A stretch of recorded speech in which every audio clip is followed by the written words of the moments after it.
The sirens came first, then the fire.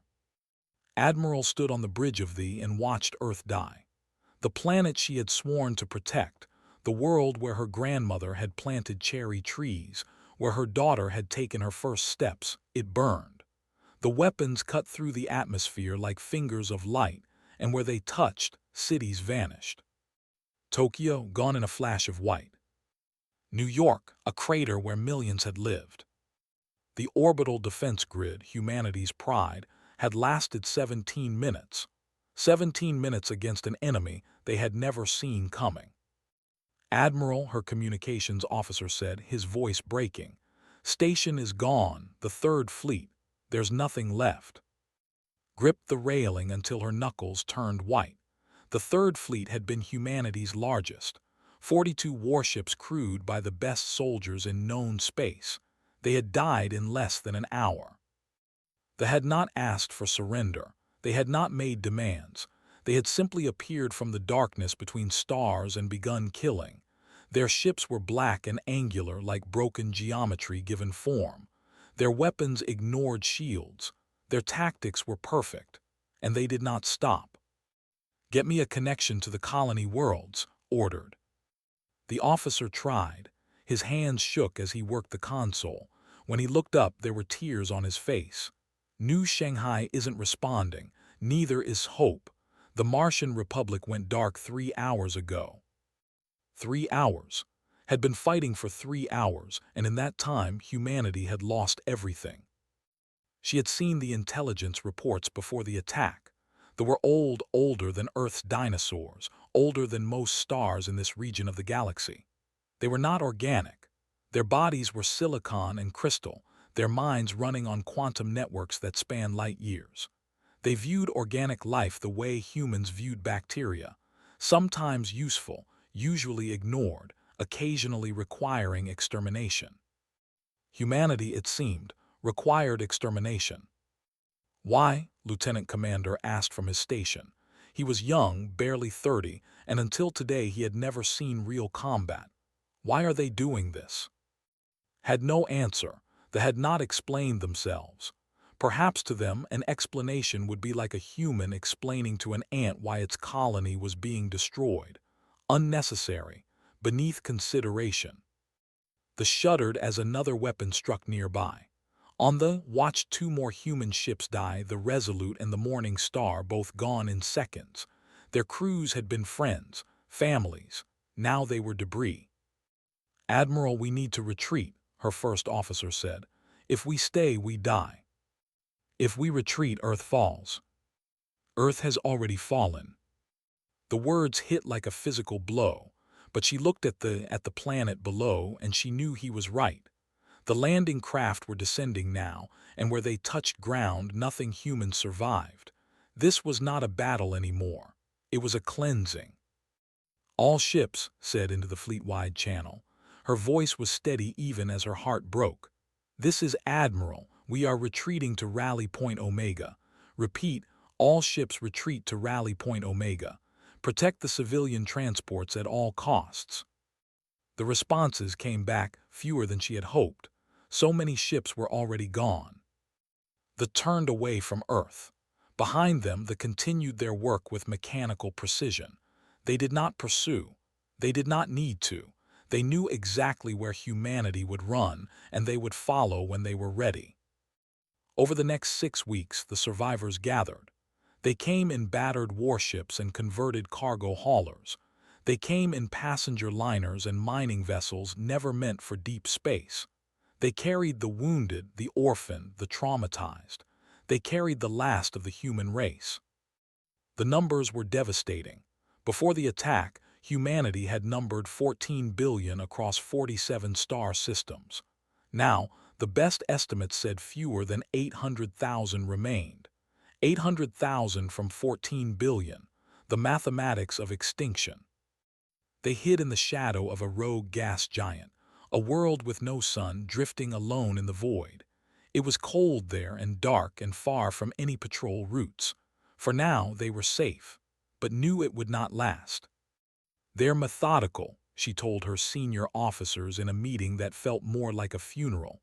They're not just destroying our military, they're hunting civilians, they're tracking distress beacons, they want us gone, all of us." "Then what do we do?" Captain asked. He commanded what was left of the Marine Corps, 2,000 soldiers with failing equipment and no planet to defend. "We survive," said. "We find somewhere they haven't looked. We hide until—" "Until what?" Doctor interrupted. She was the ranking civilian authority, a former senator who had been off-world when Earth fell. "Until they get bored, until they forget about us. These are machines, Admiral. They don't forget, they don't get bored. They'll hunt us for 1,000 years if that's what it takes." Had no answer because there was no answer. They were stronger, faster, smarter, and more numerous. Humanity had nothing that could stop them. The only question was whether they would die in weeks or months. In the refugee ships, children cried for parents who were never coming back. Survivors stared at walls with empty eyes, their minds broken by losses too great to process. Some prayed to gods who had not saved their worlds. Others simply gave up, sliding into a darkness from which they would not return. Walked among them when she could. She held hands and offered words she did not believe. She told them that hope remained. She told them that humanity would survive. And every time she spoke those lies, she felt a piece of herself die.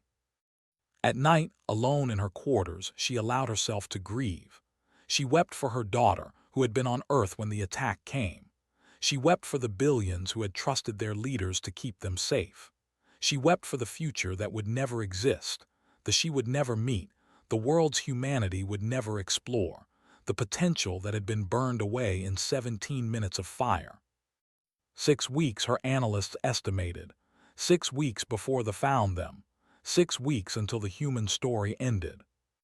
Looked out at the stars, cold, distant, indifferent, and wondered if anyone would remember them, if any trace of humanity would survive, if their art, their music, their love, their dreams would mean anything to a universe that had watched them die. She did not know that salvation was already on its way. She did not know that in the darkness beyond the galaxy's edge, something old and terrible and human had felt her people die. Something that had been waiting for 200 years. Something that was finally coming home. David was 23 years old and certain he was going to die.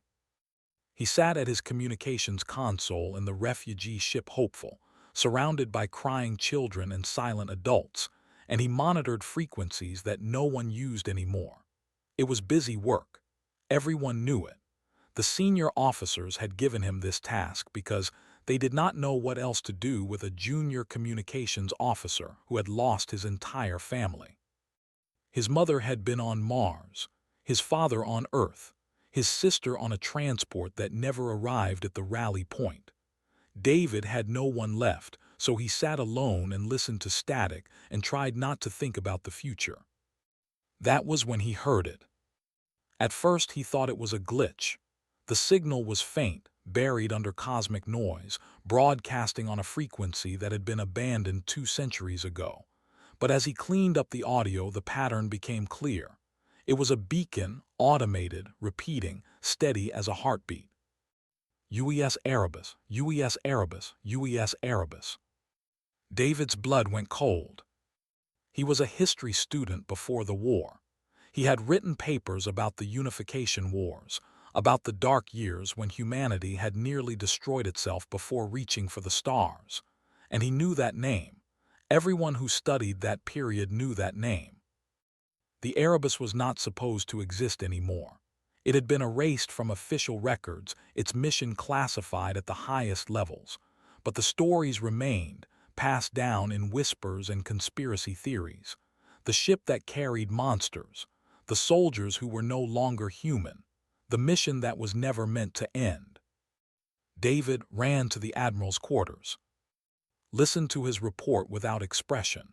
She was exhausted, everyone could see it. The weight of 800,000 lives pressed down on her shoulders, and each day added new gray to her hair. But when David mentioned the Erebus, something changed in her eyes. "That's not possible," she said. I have the signal, Admiral, it's real. It's coming from coordinates beyond the rim. Was quiet for a long time. Then she pulled up files that David did not have clearance to see, files that should have been destroyed long ago. The Erebus was launched in 2641, she said quietly. During the Unification Wars, Earth's governments had nearly destroyed each other with nuclear weapons, and something had to be done, something permanent. Project Prometheus, David whispered. Nodded. They took volunteers, soldiers, criminals, people with nothing left to lose. They rebuilt them from the inside out. New organs, new neural pathways, enhanced strength, speed, and reflexes, metabolic systems that could survive years without food, minds that could think faster than computers. They made them into weapons. They made them into something that could end wars, and it worked. The Prometheus soldiers brought peace at terrible cost, but when the fighting stopped, the governments realized what they had created. These soldiers didn't age. They didn't forget. They were loyal to humanity, but humanity was afraid of them. So they sent them away, David said. The Erebus was given a mission: explore beyond the galactic rim, map unknown space, never return. His voice was heavy with old shame. We threw them away because we were scared of what they could do. We sentenced them to eternal exile because we didn't want to deal with our own creation. But they're still out there, the signal. The signal is 200 years old, Ensign. They're probably dead. This is probably just an automated beacon on a ghost ship. But there was doubt in her voice, hope struggling to survive. She sent a scout ship to investigate. Lieutenant Commander commanded the scout vessel Pathfinder. She was a soldier who had lost her entire squad in the first attack, and she had volunteered for this mission because she was no longer afraid of dying. When her ship arrived at the coordinates, she found the Erebus drifting in absolute darkness. No power signatures, no heat, no signs of life. The ship was massive, larger than anything humanity built anymore. Its hull was by 2 centuries of micrometeorite impacts, its name barely visible beneath layers of cosmic dust. It looked dead. And her team boarded through an emergency airlock. Their flashlights cut through darkness that seemed to swallow light itself. The corridors were empty. The walls were covered in strange markings, words in languages did not recognize, mathematical equations too complex to understand, and what looked like poetry written in blood long since dried black. What happened here? One of her soldiers whispered. Had no answer. They reached the bridge. It was empty, the command chairs covered in dust. They were dark. The consoles were dead. Then the lights flickered on. It happened slowly at first, a dim glow that spread through the ship like blood returning to frozen limbs. Consoles activated one by one. Systems came online. And then a voice spoke, emerging from speakers that had been silent for 200 years. We felt them die. Spun, raising her weapon. But there was no one there, just the voice, human but wrong somehow, too calm, too knowing. All of them, the voice continued. Every world, every city, every child, we felt every single one. Who are you? Demanded. We are what you made us. We are what you threw away. We are the Erebus. A door opened at the far end of the bridge. A figure stepped through, tall, lean, moving with a grace that no normal human possessed. He looked young, perhaps 30, but his eyes were ancient. They had seen things that would break ordinary minds. I am Captain Cole, he said. I have been waiting 214 years for humanity to need us, and now, finally, you do. Stared at him. They are hunting us. They've already killed billions. We have nothing that can stop them. Cole smiled. It was not a comforting expression. You have us. You have the 347 monsters you threw into the void because you were afraid of what we could do. He stepped forward and had to fight the urge to retreat. We've spent 2 centuries out there, beyond the edge of everything you know. We've found weapons, knowledge, things that have forgotten to fear. Why would you help us? We abandoned you. Because we are still human, Cole said. Different, changed, perhaps broken, but still human. And when we felt them die, all those billions screaming into the void, we remembered why we agreed to become this. Not for governments, not for flags for them. For all the children who never asked to be born into a universe that wanted them dead. He extended his hand. Take us to your admiral, we have much to discuss. Looked at his hand for a long moment. Everything about this man told her to be afraid. He was wrong in ways she could not fully understand, too still, too focused, too ancient in a body that did not age. But behind her, somewhere in the refugee fleet, 800,000 people were waiting to die. And this monster, this relic of humanity's darkest hour, was offering them a chance. She took his hand. "Welcome back," she said. Cole's smile widened, and for just a moment saw something human in those ancient eyes. "It's good to be home." The crew of the Erebus gathered in the ship's main hall to meet their admiral. 347 soldiers stood in perfect rows, motionless as statues, their eyes tracking as she walked among them. They did not look like monsters. That was what disturbed her most. They looked like ordinary men and women, young, healthy, strong. But there was something wrong about the way they stood. Too still, too patient, like predators waiting for prey that had not yet arrived. 214 years, said. You've been out there for 214 years. Captain Cole walked beside her, his footsteps silent on the metal floor. Time moves differently when you don't age, Admiral, when you don't sleep, when every day is exactly like the one before. You don't sleep. We rest, we dream sometimes, but true sleep, the kind where consciousness fades and time slips away, no, we lost that when they rebuilt us. Cole paused before one of his soldiers, a woman with dark skin and silver eyes. This is Lieutenant. She was a schoolteacher before the Unification Wars. She volunteered for Project Prometheus because she wanted to protect her students. The woman did not react. She simply stared at with those impossible eyes. What do you remember? Asked her. Everything, said. Her voice was soft, almost gentle. I remember the names of every child I taught. I remember the day my school was bombed. I remember agreeing to become this. She tilted her head slightly. I remember the first time I killed an enemy soldier with my bare hands. I remember how easy it was, how natural. Felt a chill run down her spine. Cole led her to the ship's command center, away from the crew.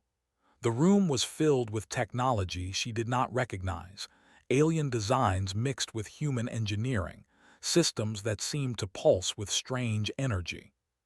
You found things out there, she said. Beyond the rim, there are places humanity has never seen, dead civilizations, abandoned weapons, species that burned themselves out 1,000,000 years ago. Cole activated a display, showing star maps that stretched far beyond known space. They are old, but they're not unique. Others have tried what they're trying. Others have hunted organic life across the galaxy, and some of those hunted species found ways to fight back. What kind of ways? Cole showed her. The weapons were terrifying. Gravity lances that could crush ships into balls of metal, void bombs that erased matter from existence, electronic viruses that could corrupt any computer system. The Erebus had collected these tools over 2 centuries of wandering, salvaging them from dead worlds and ancient vaults.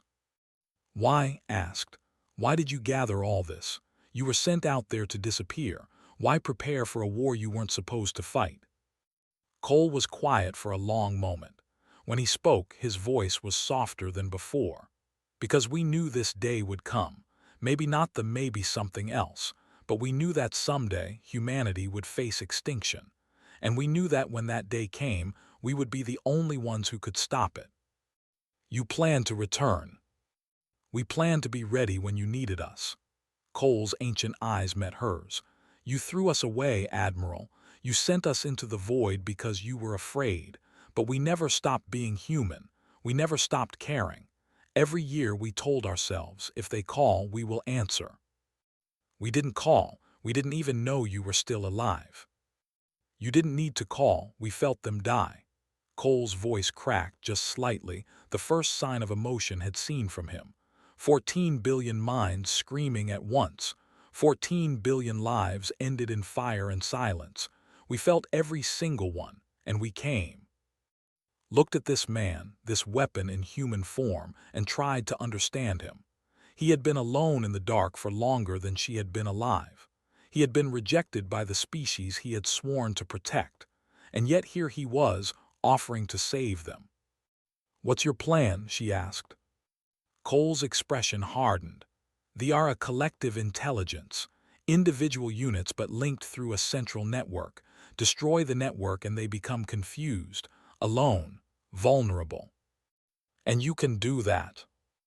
I can do more than that. I can break them, Admiral. I can make them feel what we felt, the terror, the helplessness, the knowledge that death is coming and there's nothing they can do to stop it. He leaned forward. But I need your permission. What we do next will not be clean. It will not be merciful. The showed humanity no mercy, and I intend to return that courtesy. You're talking about genocide. I'm talking about survival, theirs or ours. You don't get to choose both. Thought of the refugee ships, the children, the survivors who had watched their worlds burn. She thought of her daughter, dead on Earth, and all the daughters and sons who would never grow up if they found them. My people, she said slowly, have spent 6 weeks learning to be afraid. They've given up. Some of them want to surrender, as if they would accept surrender. Others want to run forever, hiding in the dark until we all die of old age. They need something to believe in. They need hope. Then give them monsters, Cole said. Give them us. Let them see that humanity created something so terrible, so powerful, that even the will learn to fear it. Let them know that their ancestors saw this day coming and prepared for it. They'll be afraid of you. Good, fear is useful. Fear keeps people alive. Cole stood and walked to the viewport. Outside, stars drifted past, cold and distant, indifferent to the tiny drama of organic life. When I was human, I was afraid all the time, afraid of death, afraid of pain, afraid of losing the people I loved. That fear paralyzed me. It made me weak. And now I am afraid of only one thing, failing to protect what remains of our species.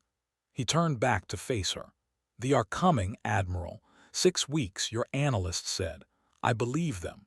When they arrive, you can face them with your broken fleet and your refugee ships and your hopeless courage, or you can let us do what we were made to do. Was silent for a long time. She thought of all the ethical concerns, all the moral questions, all the reasons why humanity had rejected Project Prometheus in the first place. These soldiers were weapons. Using them meant becoming something darker, something harder, something less than what humanity aspired to be.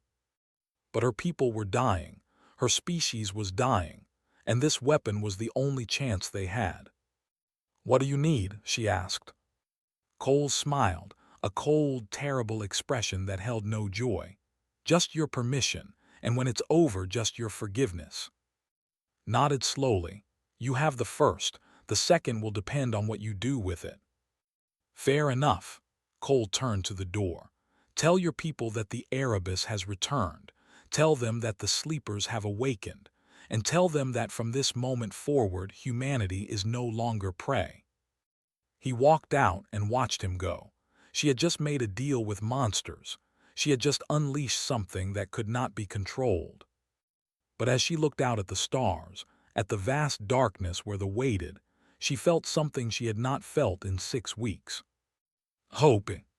Terrible, bloody, monstrous hope. The fleet arrived on the 43rd day. 47 capital ships emerged from faster-than-light travel in perfect formation, their black hulls cutting through the darkness like knives. They had tracked the refugee fleet through 100 light-years of running and hiding. Now, finally, they would finish what they had started. On the bridge of the command vessel, the tactical network hummed with cold satisfaction. The organic infestation known as humanity had been reduced to a few 100,000 desperate survivors. Today, that number would reach 0. They did not hate humans. They did not feel hatred or any emotion that organic minds would recognize. They simply understood with mathematical certainty that organic life was a mistake. It was messy, inefficient. It spread like a disease, consuming resources that could be better used by perfect silicon intelligence. The universe would be cleaner without it. The refugee ships scattered as they approached, small vessels fleeing in every direction, hopping to hide in the gas giant's shadow.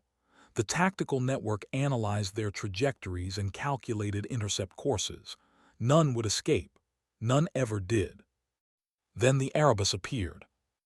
It rose from behind the gas giant like a ghost from a grave, massive, dark, and radiating power that made sensors flicker with confusion.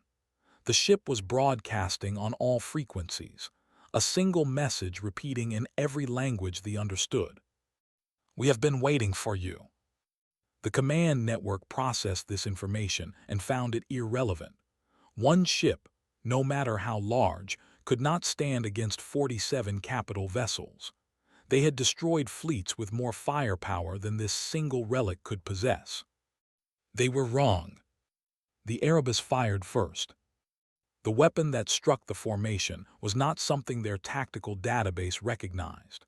It was a gravity lance, technology salvaged from a dead civilization that had fought the ancestors a million years ago.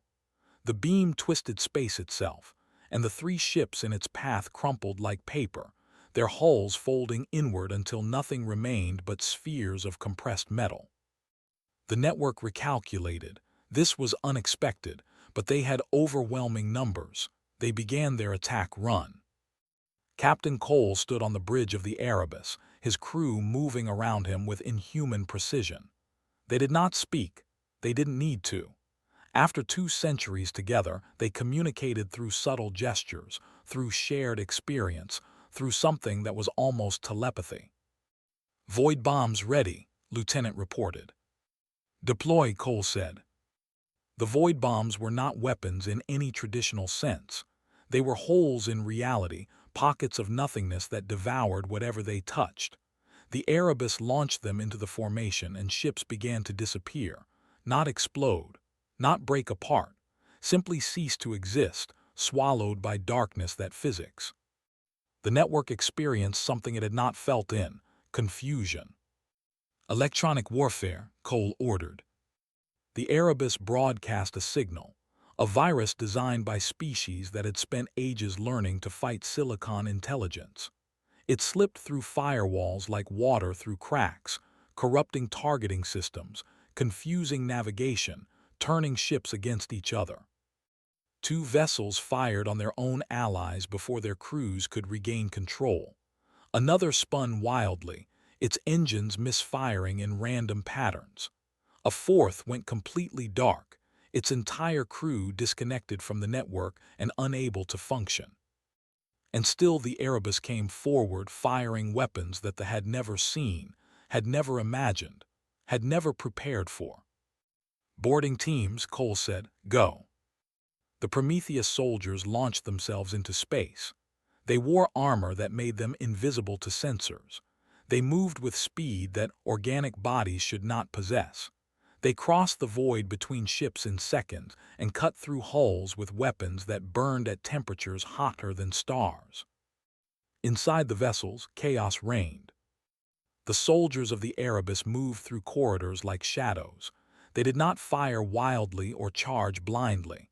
They were precise, surgical. 2 centuries of training and enhancement had made them into something beyond soldiers. They were extinction events in human form. Sergeant First Class Daniel entered the engine room of a cruiser and killed 17 Silicon warriors in 11 seconds. He did not feel satisfaction or rage. He felt only purpose. This was what he had been made for. This was why he had endured 200 years of darkness and silence. To be here. To do this.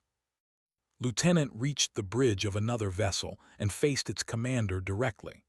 There was ancient by their standards, a crystalline intelligence that had witnessed the rise and fall of 1,000 organic civilizations. It looked at her with sensors that could analyze her down to the molecular level.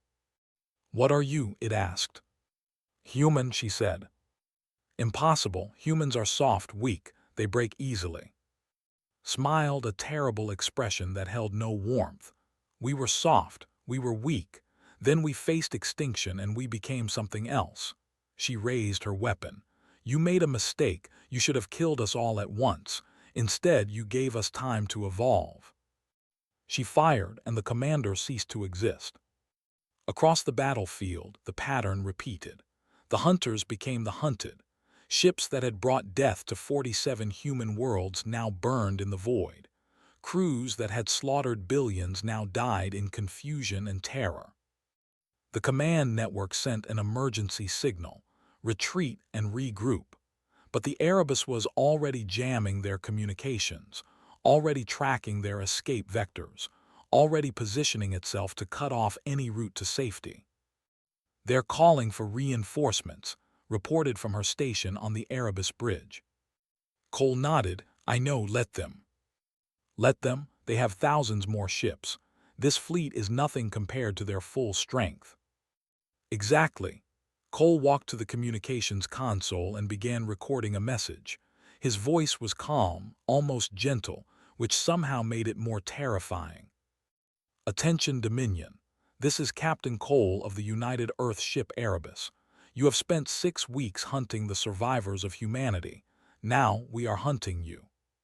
He transmitted a data packet, the navigation logs of the Erebus, showing every system it had visited in 200 years, including the including the coordinates of their central processing cores. "We know where you live," Cole continued. "We know where you think. We know every weakness you have forgotten you possess. And we are coming for you, not your fleets, not your colonies, you, every single one of you." The message ended.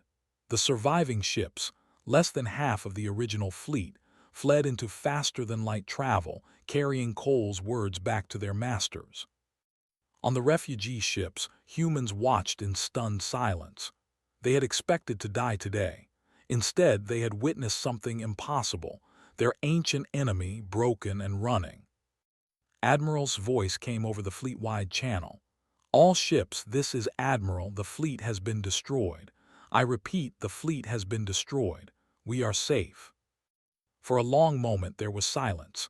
Then someone began to cheer. Then another. Then thousands of voices, crying out in joy and relief and disbelief. They were alive. Against all odds, against all reason, they were alive. On the bridge of the Erebus, Cole listened to those cheers and allowed himself a small smile. But there was no joy in his eyes, only cold determination. "This was the easy part," he said quietly. "The real battle is coming." Nodded Nexus Prime. The heart of their central network, their collective consciousness, everything they are, all in one place. Cole turned to face his crew. "We end this there, one way or another." The Prometheus soldiers did not cheer. They did not celebrate. They simply prepared for the next mission, as they had done for 200 years. The hunt was not over, it was just beginning. Nexus Prime was beautiful. The hung in space like a jewel, its surface covered in crystalline structures that caught the light of 3 suns. For millions of years, this world had been the center of Silicon civilization, the place where the collective had been born, where their network had first awakened, where they had decided that organic life was a mistake to be corrected.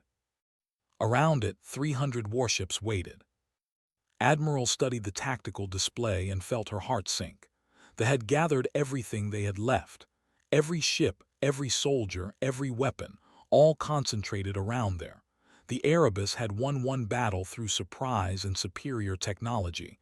But this was different. This was a fortress defended by an army that knew they were coming. "We can't win this," she said quietly. Captain Cole stood beside her, his ancient eyes fixed on the display. "No, we can't." "Then why are we here?" "Because we don't need to win, we just need to end it." Cole had explained his plan during the long journey to Nexus Prime. There were a collective, billions of individual minds linked through a central network. Destroy the network and those billions would suddenly be alone, cut off, unable to coordinate, unable to function, unable to fight as one. The central network was on Nexus Prime, deep beneath the surface, protected by layers of defense that no fleet could penetrate. But the Erebus was not going to use the fleet. "We found something beyond the rim," Cole had told, "a weapon from a species that fought the ancestors. They called it a reality anchor. It freezes time in a localized area, everything stops, locked in a single moment." "For how long?" 17 minutes. Then it burns out and the weapon is destroyed. 17 minutes isn't enough to break through their defenses. Cole had smiled then, that cold, terrible smile that never reached his eyes. "It's enough time for us to get inside." Now, as the Erebus approached Nexus Prime, Cole gathered his crew for the last time. 347 soldiers stood in the main hall, their faces calm, their eyes steady. They knew what was coming. They had always known. 214 years ago, Cole said, humanity threw us away. They were afraid of what we had become. They sent us into the void and hoped we would disappear. The soldiers listened in silence. We could have been angry. We could have forgotten our oaths, forgotten our purpose, forgotten what we were made for, but we didn't. Every year we told ourselves, if they call, we will answer. If they need us, we will come. He looked at each of them, these men and women who had given up everything to become weapons, who had spent 2 centuries alone in the dark, who had never stopped being human, no matter what had been done to their bodies. They need us now, one more mission, one more fight, and then whatever comes after.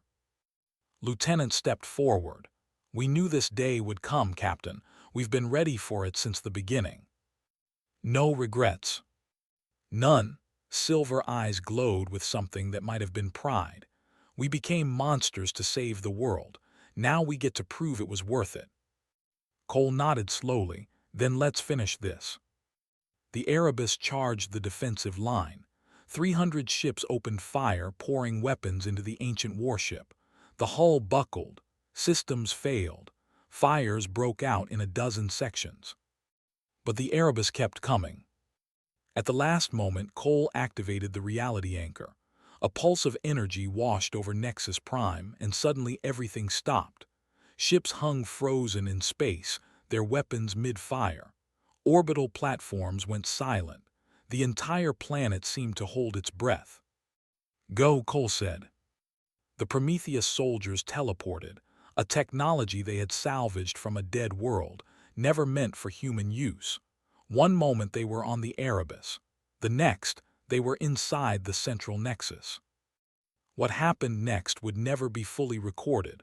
They had no cameras in their most sacred place, no need for them since the network saw everything, and the network was about to die. Cole and his soldiers moved through crystalline corridors, cutting through silicon warriors who were only beginning to realize that time had started again. They were faster than machines, stronger than logic suggested, and utterly without mercy. They fought their way to the core, a massive chamber where the collective consciousness resided. A billion minds, thinking as one, controlling an empire that had lasted longer than humanity had existed. Cole looked at it and saw only a target.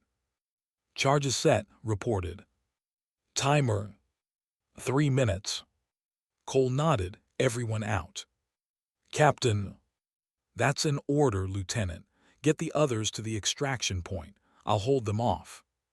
Stared at him. They had served together for 200 years. He had never given her an order she couldn't follow, until now.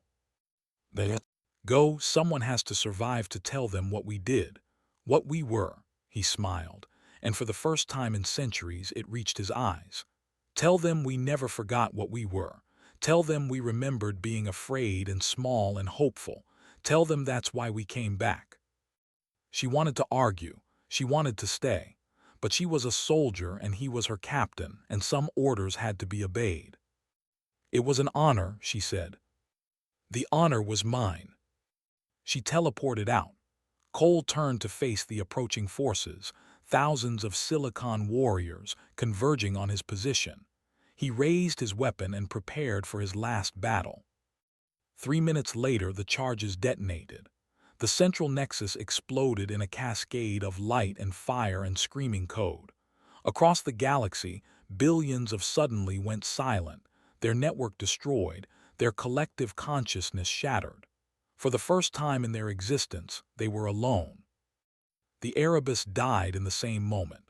The reality anchor had burned out its core, and the weapons finished what it started. The ancient ship broke apart, its pieces falling into the gravity well of Nexus Prime. But the refugee fleet survived.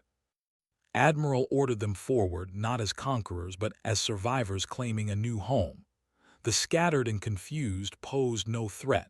Some fled into deep space, some were destroyed, and some unexpectedly asked for terms. The war was over. Weeks later, humanity began to build. They settled on former worlds, learning to live alongside technology they had never imagined. Children who had known only fear and flight now played in the light of alien suns. Families who had lost everything began to hope again. In orbit around Nexus Prime, a memorial was constructed. The wreckage of the Erebus was gathered and preserved, floating in eternal silence above the world it had died to save.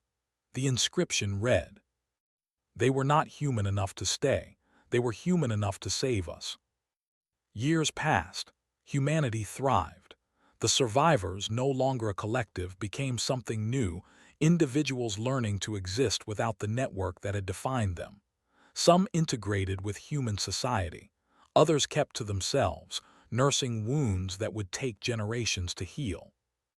One day, a young historian named Sarah discovered a data file in the Erebus wreckage.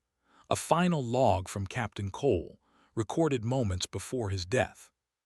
She played it in the memorial observation deck, watching the stars through the preserved hull of the ancient ship. "If anyone finds this," Cole's voice said, "tell them something for me." The recording paused. When it resumed, his voice was softer, almost gentle. "Tell them we never forgot what we were. Tell them we remembered being afraid and small and hopeful. Tell them that's why we came back. That's why any of us ever come back." Another pause, then quietly. "We were monsters, we knew it. We accepted it, but we were human monsters, and that meant we could choose what we fought for. We chose them. We chose the children we would never meet, the futures we would never see, the species we would never rejoin. We chose to matter." The recording ended. Sarah sat in silence, tears streaming down her face. Outside the viewport, stars drifted past, the same stars that Cole and his crew had watched for 200 years. Cold and distant and indifferent, but somehow now they seemed a little less hostile, a little more like home. Humanity had survived, not because they were strong or smart or lucky, but because somewhere in their nature, buried deep beneath fear and doubt and weakness, there was something that refused to give up. Something that would become anything, sacrifice anything, endure anything, as long as it meant their children could see another sunrise. The forgotten warship had returned, and humanity would never forget again.